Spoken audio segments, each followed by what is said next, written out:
Pushing Hands is the first film from Taiwanese filmmaker Ang Lee, though it exhibits several themes that would recur throughout his varied filmography, including the figure of the outsider and the cultural and communal function of food.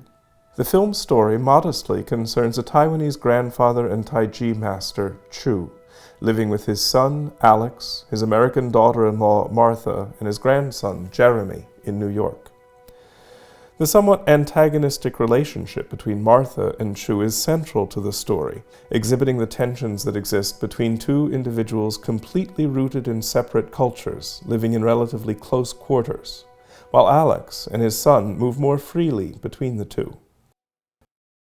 Lee explores this tension through a series of visual motifs that pertain to space and bodies existing in that space, fluid camera movement, doorways and interior frames, sunlight and moonlight, and the movement and interaction of hands. The repetition and variation of these techniques and symbols follow the detachment between two cultures, the xenophobic hostility that occurs initially, and finally the ultimate harmony achieved through open-minded cultural communication. The opening scene of the film elegantly introduces the central characters and their conflicts, and emphasizes the importance of space to the story and the film. The importance of Taiji to Chu is established, as is the conflict it creates for Martha's writing process. However, Taiji is visually coded as a freeing, exhilarating experience through fluid, dramatic camera movements that are paired only with this act in the film. The cross-cutting between this and Martha trying to write exhibits the difference in culture, which is further confirmed by the use of these fluid camera movements in two other instances where Chu is situated in the Chinese cultural institution. This is not to say that this freedom exists only in Chinese culture, but rather when the environment around Chu and its inhabitants consent to this use of space. When Chu elects to move out of Martha and Alex's house and take a job in the kitchen of a Chinese restaurant, there are no similar movements. It is instead present only in the hopes of or byproduct of harmony with one's surroundings. Indeed, even in one of the positive instances at the cultural center, there is a moment where Chu jeopardizes his use of the space through not appreciating the effects he has on others' use of the space. When Chu is engaging in Taiji, the space surrounding him is always visually established. It requires that space. In this instance, wide shots are shown repeatedly as two students challenge the master, conveying a sense of tension with the knowledge that a group of women are sitting at the periphery. The concept of pushing hands refers to how the energy of the challenger is used against him or her in their pursuit of the master. This scene comically builds toward the inevitable outcome of the larger individual being pushed the farthest and into the ladies.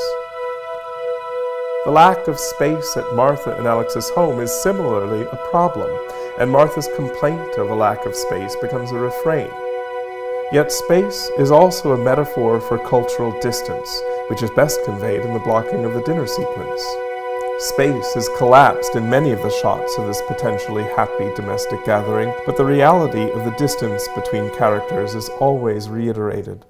Following this scene, Alex pointedly acknowledges that the problem is not simply Chu, as may be believed due to Martha's role as the main character and audience avatar, but that neither Martha nor Chu will learn the other's language.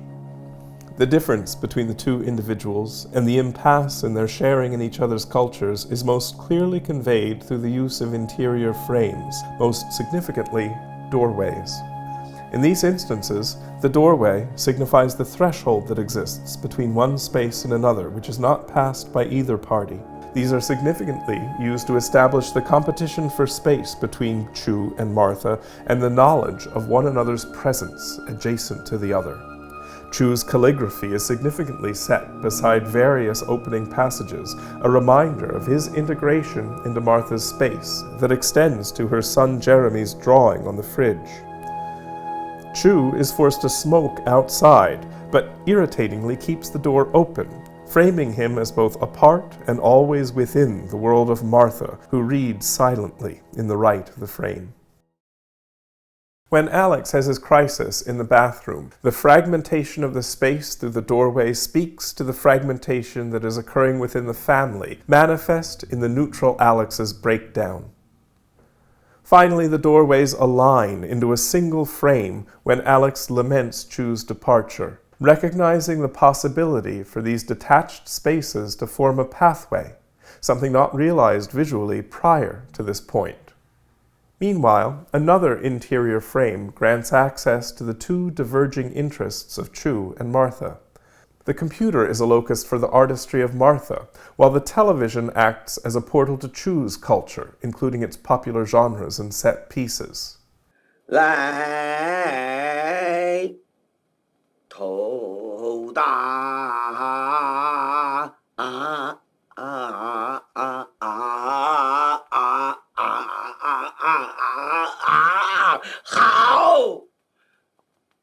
Martha's argument is that the sound of the television affects her work, while her writing does not affect Chu. Yet, it is Chu's presence that ultimately helps solve Martha's writer's block. Martha reveals her new story idea, inspired by Chu. Runaway Grandpa. I am going to have nightmares for the rest of my life, imagining his face on the side of my milk carton. It's sad. While also cooking in his style, indicating the productivity that comes from crossing these thresholds, rather than remaining totally segregated. Before this revelation is understood, however, the desire to pursue answers outside persists. Martha's desire for Chu to leave, her desire to find a bigger house, and eventually Chu's own desire to leave are all answers considered at different points in the film. This outside space is coded through light coming in through the windows, usually through blinds that mark the faces of the characters. The motif extends from the persistent light shining annoyingly on the mentally blocked Martha to shining on Chu as he imagines another time and place while singing along to the opera, and again when Alex asks Chu to leave.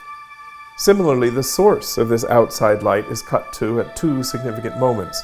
The moon first, when Chu goes outside to watch his family through the window, followed by the sun rising when Alex realizes Chu has left. Eventually, this metaphor is extended to the problematic idea of a different type of freedom when Chu is in his solitary, windowless apartment, and again when he's in jail, where there is but a single loaded sliver of light coming through the wall. The absence of light reframes its function as a metaphor, now coded as a loss of what existed before. With Alex and Martha's move to the new house and the acknowledged space for Chu, there is a significant amount of windows, one of which dominates the depiction of Chu's future room. The exterior space has gone from being a utopia that they had wished for in the hopes of moving Chu elsewhere, then to marking the absence of flexibility and joy associated with the family and Taiji, to the ideal domestic environment, where Chu is able to see his family and coexist in a larger space that includes Taiji, the external coexisting with the internal. The locus for cultural communication and harmony is further expressed through the motif of hands, which are seen in the context of symbolizing separate cultures, initially misunderstood collaboration to successful interaction. This trajectory somewhat matches how the camera movements and interior frames are deployed, as each pertain to the importance of space to the story and themes of the film, though it is the most privileged example, due to the importance of the concept of pushing hands for Taiji and the film. Just as it provides the name for the film, the idea itself is only explained at the culmination of the film, where its function as the possibility for spiritual discord or harmony is related as a metaphor that drives the entire film. Chu's hands are depicted generously throughout the film as he makes food, engages in Taiji, writes in calligraphy. Notably, there are none of the same close-up shots of hands when Chu is working in the Chinese restaurant. The explanation of pushing hands is itself an example of cultural communication, as the metaphor has been present for the entire film, but might have been lost on Western audiences without the concluding elucidation. Similarly, though Chu is a master of Taiji, He must learn that antagonistic outside forces are not simply due to his new environment, but also stem from how he engages with his surroundings. For instance, the Chinese restaurant was problematic, and though he stood his ground, it resulted in a trip to the prison. The pushing hands conceit extols situations where the two forces are engaging positively. It's taiji for two, that is, in harmony, when neither side is actively trying to unbalance the other. Chu uses pushing hands to avoid other people because he expects that they want to unbalance him. Alex recognizes this as a problem, and it is something he and Martha understand as a means to keep their marriage balanced at the end of the film. The outsider figure is central to many of Lee's films, and in his first, we can see the beginning of this preoccupation, which is matched by several concurrent visual motifs that speak to the possibility of synthesis that can exist between two cultures that share a space, without either losing their spiritual force.